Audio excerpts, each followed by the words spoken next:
Good morning, students. As I told you earlier, that further we will be studying events in sexual reproduction.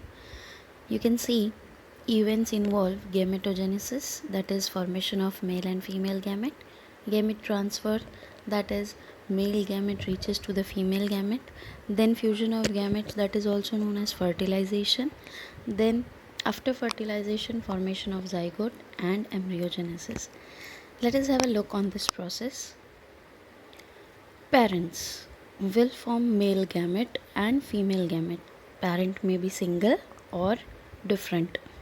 Male gamete and female gamete are always haploid. They will fuse together and form zygote.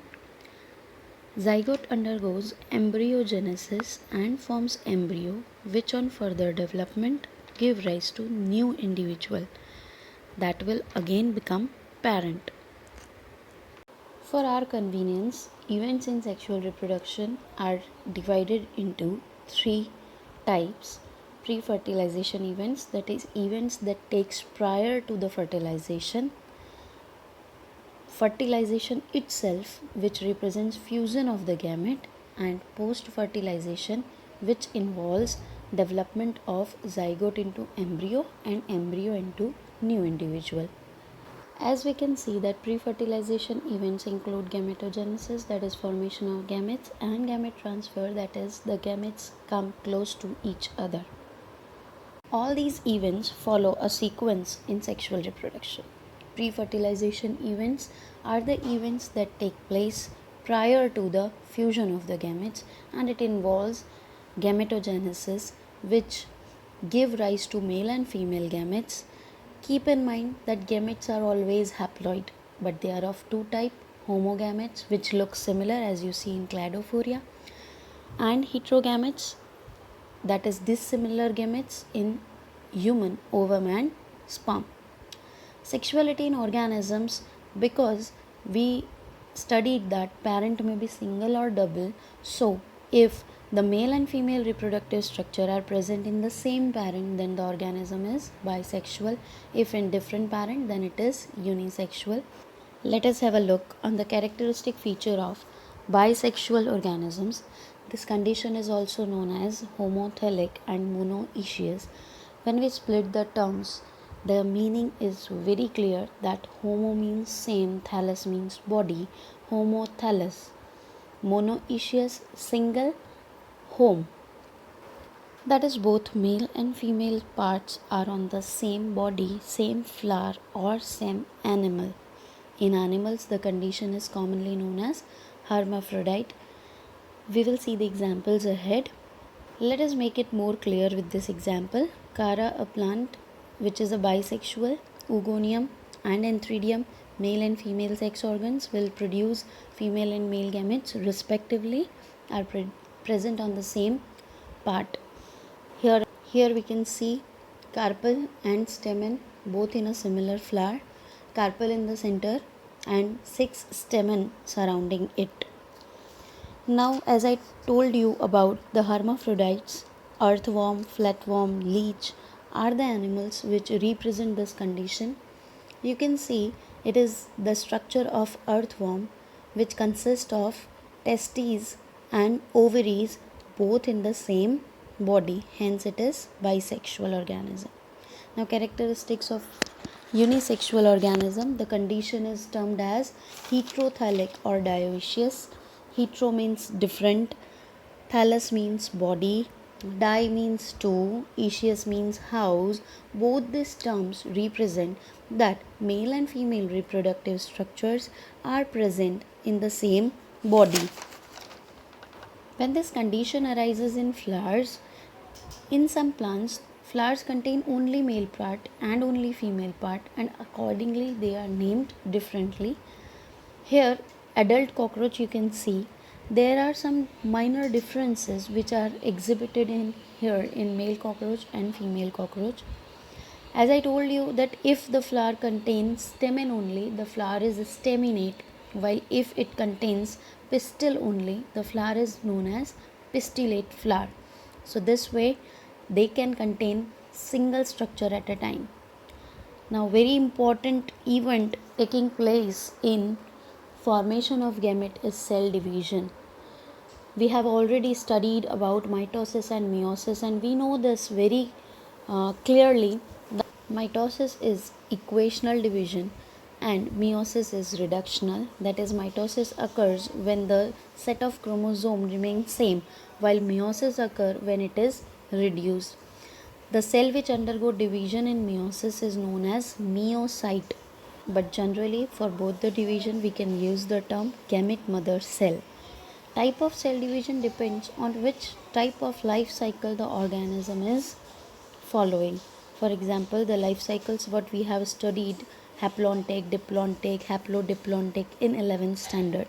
So if the parent is haploid, it will use mitosis to produce gametes, but if it is diploid, it will use meiosis to produce gametes. Some examples are given to you of haploid parents.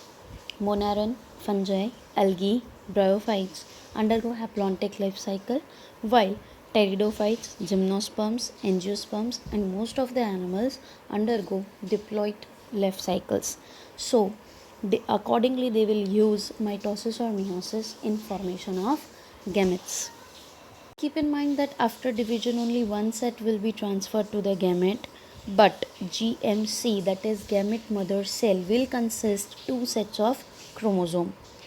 Example, human being, meiocyte consists of 46 chromosome because meiosis takes place in human, and gamete consists of 23 chromosomes that may be sperm or ovum. Students, what will be the relationship of the chromosome number between meiocyte and gamete? I'll expect this answer from you in the next lecture. Here, a table is given in your textbook which we have to solve right now. Human being consists 46 chromosome in their meiocyte and 23 in their gamete. So for housefly, meiocyte consists 12 while gamete will have 6. Rat 42 and 21. And similarly, you have to fill the complete table. And also, after completing the table, you will be able to answer the question asked by me. Next event is gamete transfer. To facilitate fusion, that is fertilization of the gametes, it is very important that gametes should be physically brought together. Mostly in animals, male gamete is motile while female one is stationary. Motile means it can move, while female gamete will not leave its place. There are some exceptions also, that in few fungi and algae, both the gametes are motile.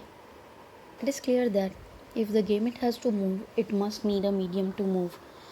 Majority have water as their medium, example algae, pteridophytes and bryophytes. During movement, most of the male gametes fail to reach the female gamete. This is a big loss to the organism. So to compensate this loss, male gametes are always produced in thousands of number than a female. Let us have a look on how the gametes transfer. If both are motile, both move together. Male gamete and female gamete come close to each other so that they can fuse.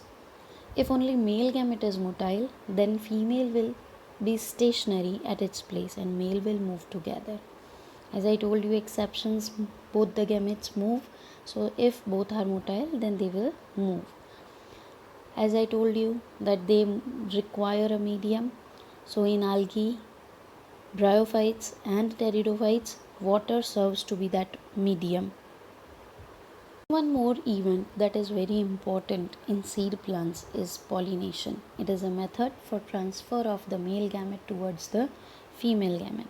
In seed plants, pollen grain carry the male gamete which is produced in anther, while egg is found in ovule which is present in the ovary.